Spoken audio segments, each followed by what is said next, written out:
Today we'll be looking at why everything about retirement changes at age 59.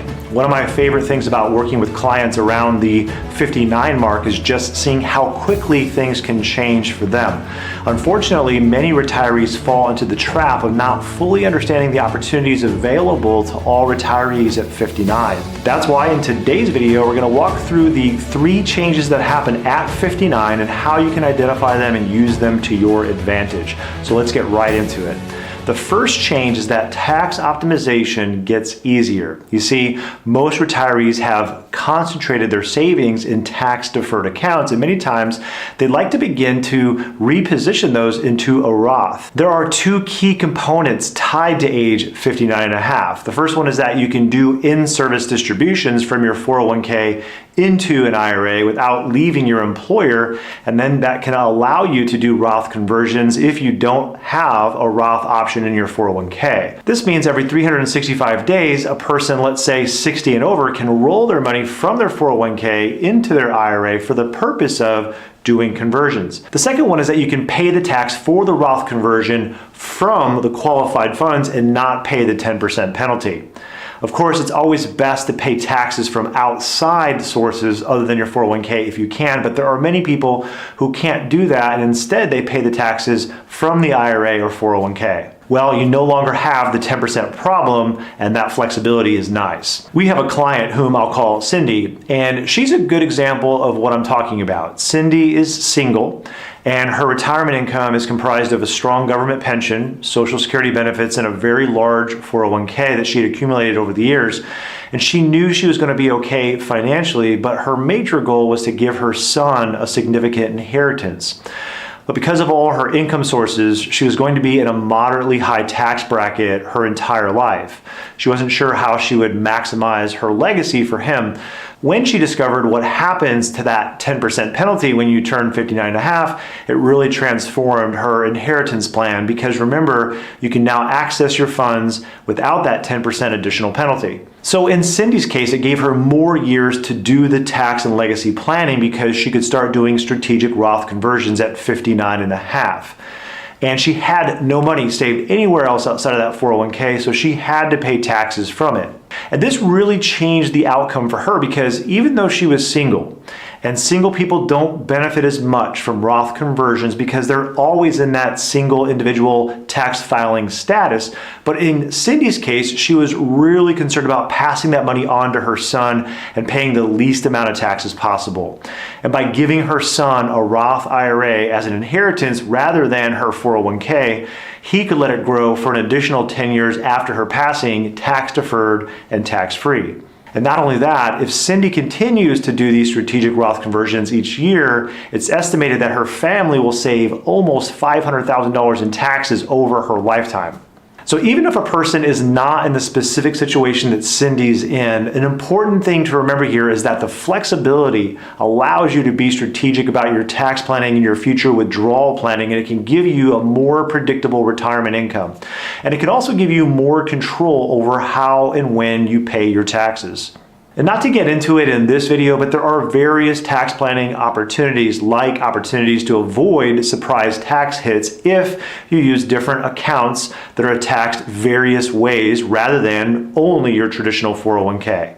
And when you've saved your retirement savings in different tax type accounts, you actually want to be strategic about which accounts you withdraw from, creating that steady monthly income. And if you want to be strategic about your taxes, it's going to involve 2 things. And these are 2 things that we've built into our practice at Brindle Bay. First, you want to have a roadmap looking forward into the next 20 plus years. And that roadmap is choosing a strategy that works best for you. That could be a strategy of filling up a certain tax bracket each year. It could be a Roth conversion strategy. It could be something that we call a pro rata strategy.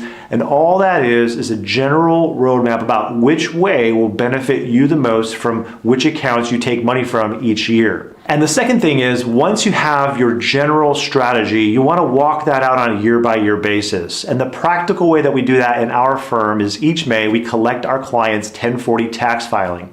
We analyze the tax return with a 37-point analysis, and we use that data to inform our strategic planning for the year, but also to fulfill whatever tax-efficient withdrawal strategy or Roth conversion strategy that the roadmap is leading us to. Now, as a quick side note, one of the biggest problems that I realized in this YouTube space is that with most content, whether it be tax strategies or timing your retirement, the advice is always pretty generalized, which can only take you so far. But to solve this problem, I've created a complimentary quiz, and it can help people figure out if they're on track to retire, given their situation and their retirement goals. All you have to do is fill out the questionnaire, and you'll know if you're ready for retirement within minutes using the actual logic and information that we use with our clients at Brindle Bay. The best part is that this is specific to you, so you can save hours crawling through online content and you can take the right step forward towards your retirement. So give it a try. If you want to, click the link in the description. You can try it right away. It's completely complimentary. Now let's get back into the video. The next thing that changes after age 59 is that you get closer to not needing your workplace healthcare. Many people delay retirement because they're uncertain about managing the healthcare costs and especially about the transition away from that employer-based healthcare plan. And this especially causes people to wait until at least age 65 to retire because that's when Medicare begins. And there is this general sense that healthcare is too much of a wild card and it's super difficult to plan for. So take Dave and Terry as an example. Terry watched her mother struggle to cover healthcare needs when she found herself in need of longer-term custodial care. And what she said her family went through during that time, the family scrambling to make decisions, to try to find information, it ended up causing Dave and Terry to realize how unprepared they were for their own healthcare needs in retirement. What they discovered about planning for healthcare after 59 would transform the way that they feel not only about retiring at 65, but potentially even retiring a little bit earlier. You see, they found that it was a good window of time for them to take the time to sort out their healthcare planning for retirement. First of all, when you're 59, you have time to learn about including a proper healthcare budget in your plan because you're getting close enough to 65 to get the information that you need. They learned about what Medicare will and will not cover. They included a budget in the plan for the 3 areas of healthcare in retirement, which are your Medicare premiums, your out-of-pocket costs, and your custodial care needs. And once they did that, they could see that they were more than on track to retire at 65. In fact, they found that they could afford to pay for private healthcare to bridge the gap between retiring earlier and age 65. A lot of people won't even consider retiring before 65 because they automatically resist paying for private healthcare out of their pocket. But sometimes that's a gift that you can give yourself. By paying for private healthcare out of your pocket, say from the ages of 60 to 65, you give yourself the gift of years of summers that you can experience in your next chapter. Now, I've rarely met anyone who retired who didn't say, I wish I would have retired earlier. Of course it's expensive, and of course waiting until after you're 65 to retire helps you if you're underfunded for retirement. But oftentimes when we're more accurate about our planning for healthcare, we realize that we may have oversaved for retirement.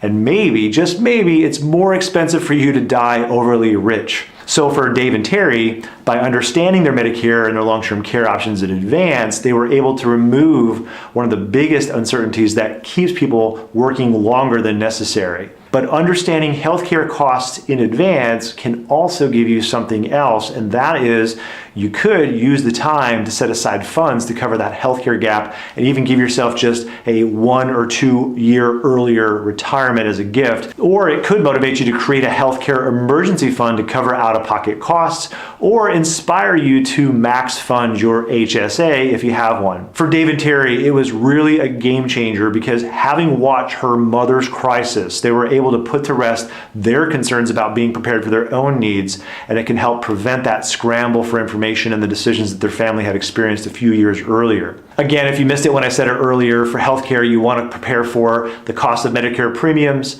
the out-of-pocket cost that Medicare does not cover, and third, the long-term custodial care needs that may come up. And of course, if you're able to retire before you're 65, then you'll also want to calculate the cost of private healthcare before you turn 65. Now, the third change is that you face the retirement wall of 60. And this is something that is very common, and if you've never heard of it before, basically it's the mounting pressure that many people who are age 59 feel about getting ready to turn 60 and being ready for retirement.